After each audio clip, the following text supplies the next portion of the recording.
અને હવે વાત કરીએ એક એવી અનોખી પરંપરાની જે સીધી જોડાયેલી છે અળગ ભક્તિ અને અવિશ્વસનીય શ્રદ્ધા સાથે. હનુમાનજીને પ્રિય સિંદૂરનો મહિમા માત્ર એક રીત નથી, પરંતુ તેના પાછળ છુપાયેલી છે એક દિવ્ય કથા. કહેવામાં આવે છે કે માતા સીતાની એક વાતથી પ્રેરાઈને બજરંગબલીએ પોતાના આખા શરીરે સિંદૂર અર્પણ કર્યું અને ત્યારથી જ હનુમાનજીને સિંદૂર અર્પણ કરવાની પરંપરા શરૂ થઈ. માન્યતા છે કે શ્રદ્ધાથી કરાયેલું આ અર્પણ ભક્તના જીવનમાં સુખ, શક્તિ અને શ્રીરામના આશીર્વાદ લાવે છે. તો આવું જાણીએ કે કેવી રીતે હનુમાનજીને સિંદૂર અર્પણ કરવું. માર્ગદર્શન આપશે ગુરુજી પ્રફુલભાઈ પંડ્યા. मनोजवं मारुततुल्यवेगं जितेन्द्रियं बुद्धिमतां वरिष्ठं वातात्मजं नरयुक्तं मुख्यं श्रीरामदूतं शरणं प्रपद्ये. जय भगवान મિત્રો, હું છું પ્રફુલભાઈ પંડ્યા. ભક્તિ સંદેશ કાર્યક્રમની અંદર આપનું સ્વાગત છે. મિત્રો, આજે મારે વાત કરવી છે હનુમાનજી મહારાજને પ્રિય સિંદૂર કેમ છે, અને ભક્તો હનુમાનજી મહારાજને સિંદૂર અર્પણ ચડાવે છે તો એની પાછળનું કારણ શું છે અને ચડાવવાથી શાસ્ત્ર પ્રમાણે શું એના ફાયદા થાય છે, અને સિંદૂર અર્પણ કઈ રીતે કરવું જોઈએ અને કયા મંત્રથી કરવું જોઈએ, તો આ બધી જ ચર્ચા આજના કાર્યક્રમમાં હું તમને જણાવવાનો છું. એવું કહેવાય છે કે ભગવાન હનુમાનજી મહારાજને સિંદૂર અર્પણ કરવાની પાછળ બે કથાઓ બતાવેલી છે. એક છે પ્રભુ શ્રી રામજીની અને બીજી છે હનુમાનજી મહારાજ વિશે. હવે એ વાત રામાયણની કથા અનુસાર એવું કહેવાય છે કે હનુમાનજી મહારાજને એક વખત જ્યારે ભૂખ લાગી હતી ત્યારે સીતા માતા પાસે જાય છે ખાવાનું લેવા માટે, અને ત્યારે તે વખતે સીતા માતા પોતાના માંગમાં સિંદૂર ભરતા હતા. હનુમાનજી મહારાજે પૂછ્યું કે હે માતા, તમે આ શું કરી રહ્યા છો? ત્યારે સીતા માતા કહે છે કે હું મારી માંગમાં સિંદૂર ભરું છું. ને એવું માનવામાં આવે છે કે જે સુહાગન સ્ત્રી પોતાના ભાગ્યની અંદર જ્યારે સિંદૂર લગાવે છે ત્યારે એના પતિદેવનું આયુષ્યની વૃદ્ધિ થાય છે. મતલબ સીતા માતા કહે છે કે હું આ સિંદૂર આટલું લગાવું છું જેથી પ્રભુ શ્રી રામનું દીર્ઘ આયુષ્ય બને, તે માટે હું આ કરું છું. હનુમાનજી મહારાજ વિચાર કરે કે હું તો રામ ભક્ત છું અને રામનો હું દાસ છું, અને એવું કહેવાય છે કે જો આટલું ચપટી સિંદૂર ચડાવવાથી એમનું આયુષ્ય વધતું હોય તો હું આખો ડબો મારા માથા ઉપર નાખી દઉં. હનુમાનજી મહારાજ એવું કહેવાય છે કે પોતાના શરીર ઉપર સિંદૂરનો આખો ડબ્બો નાખ્યો છે, અને જ્યારે સિંદૂર આટલું બધું નાખ્યું છે એટલે અહીંયા પ્રભુ શ્રી રામ આવ્યા છે અને સીતા અને રામજી બંને જણા હસવા લાગે છે કે હનુમાન તે આ શું કર્યું? હનુમાનજી કે પ્રભુ તમારું આયુષ્ય સદૈવ આપ દીર્ઘ રહો તે માટે કર્યું. તો કે કેમ? તો કે સીતા માતાએ કીધું છે કે આટલું ચપટી સિંદૂર જો લગાવવાથી તમારું આયુષ્ય વધતું હોય તો આખો ડબ્બો મેં નાખી દીધો મારા માથા ઉપર, એટલે તમારું આયુષ્ય કેટલું લાંબુ થાય.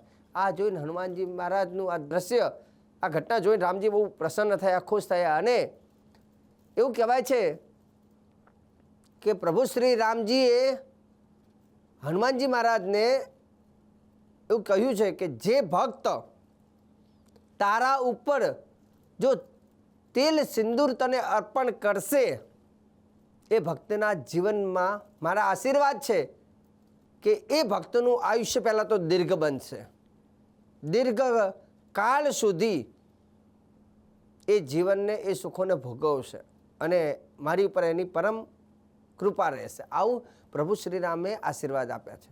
હવે રહી વાત કે લોકોના મનમાં એક પ્રશ્ન હતો કે તેલ સિંદૂર હનુમાનજીને કેમ ચડાવવામાં આવે છે, તો એક તો ભગવાન રામજીના આશીર્વાદ, હનુમાનજીની કૃપા અને શનિ પીડાની મુક્તિ માટે થઈ અને ખાસ કરીને તેલ સિંદૂર હનુમાનજીના ચરણમાં ચડાવવામાં આવે છે. બીજા નંબરની વસ્તુ, જો તમે તેલ સિંદૂર ચડાવો છો ત્યારે અમુક બાબતો પણ થોડી ધ્યાનમાં રાખવી જરૂરી છે. જ્યારે તમે હનુમાનજી મહારાજને તેલ સિંદૂર ચડાવતા હોય ત્યારે શક્ય હોય તો હનુમાનજી મહારાજને પુષ્પ એટલે કે આંકડાનો પુષ્પનો હાર અથવા લવિંગનો હાર હનુમાનજીને પહેરાવો. શક્ય હોય તો હનુમાનજી મહારાજને ચમેલીના તેલનો દીવો કરવો અને હનુમાનજીના ચરણમાં તેલ સિંદૂર અર્પણ કરવું અને હનુમાન ચાલીસાનો પાઠ કરવો. આ રીતે કરી શકાય. હવે બીજો પ્રશ્ન, તેલ સિંદૂર ચડાવવાની વિધિ પણ શું છે એને કહી દઉં. તેલ સિંદૂર ચડાવવા માટે ખાસ કરીને શક્ય હોય તો અનામિકા અને અંગુષ્ઠનો ઉપયોગ કરવો, કેમ કે અનામિકા અને અંગુષ્ઠને શુભ માનવામાં આવે છે. તો આ રીતે લઈ હનુમાનજી મહારાજના ચરણમાં તેલ સિંદૂર આ રીતે ચડાવી શકાય. સિંદૂર આ રીતે ચરણમાં ચડાવો. હવે ઘણા લોકો પ્રશ્ન કરે કે શું શાસ્ત્રીજી હનુમાનજી મહારાજને સિંદૂર ચડાવવાનો કોઈ સ્પેશિયલ મંત્ર કે શ્લોક ખરો? તો એના માટે પણ કહી દઉં કે હનુમાનજી મહારાજને સિંદૂર અર્પણ કરવાથી ફાયદો શું એ આ શ્લોકમાં પણ લખ્યું છે. અને બને ત્યાં સુધી આ શ્લોક જો તમે હનુમાનજી મહારાજના પરમ ભક્તો હોય તમે તેલ સિંદૂર ચડાવવા માગતા હોય તો આ શ્લોક પણ તમે લખી લો. કેમ કે તેલ સિંદૂર ચડાવીએ છીએ તો શ્લોક બોલીને ચડાવવાનું આગ્રહ વધારે રાખવો. કેમ કે શ્લોક બોલવાથી એ જે તમે કરો છો ક્રિયા અને સાથે મંત્ર, તો મંત્ર અને ક્રિયાનો સમન્વય થાય છે તો એનું ફળ વિશેષ થઈ જાય છે. કંઈ ના આવડે તો છેલ્લે બે હાથ અને ત્રીજું મસ્તક નમાવીને તમે અર્પણ કરી શકો. પણ બને ત્યાં સુધી જ્યારે ક્રિયા કરતા હોય ત્યારે મંત્ર આવડતા હોય તો મંત્રથી એની તાકાત વધી જાય છે. તો સિંદૂર ચડાવવાનો મંત્ર કયો છે તો એ પણ તમે જરાક લખી લો. સિંદૂરમ રક્તવર્ણમ ચ, શ્લોકની પહેલી લાઈનમાં લખ્યું છે સિંદૂરમ રક્તવર્ણમ ચ સિંદૂર તિલક પ્રિયે, સિંદૂર તિલક પ્રિયે ભક્ત્યા દત્તમ મયા દેવ, ભક્તા દત્તમ મયા દેવ સિંદૂરમ પ્રતિગૃહ્યતામ.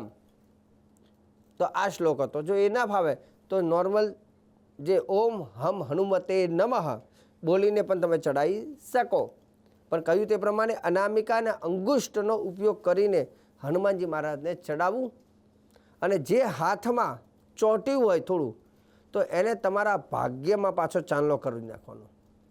અને એ બીજો મસ્ત એક પ્રયોગ કરું, જ્યારે તમે તેલ સિંદૂર ચડાવો છો ને ત્યારે એ ભાગ્યની અંદર આમ હાથ લગાવી રાખવાનો અને ભાગ્ય ઉપર તેલ સિંદૂરનું જ્યારે આંગળી લગાવીને રાખવાની, હટાવવાની નહીં, અને આખી હનુમાન ચાલીસા બોલી જવાની.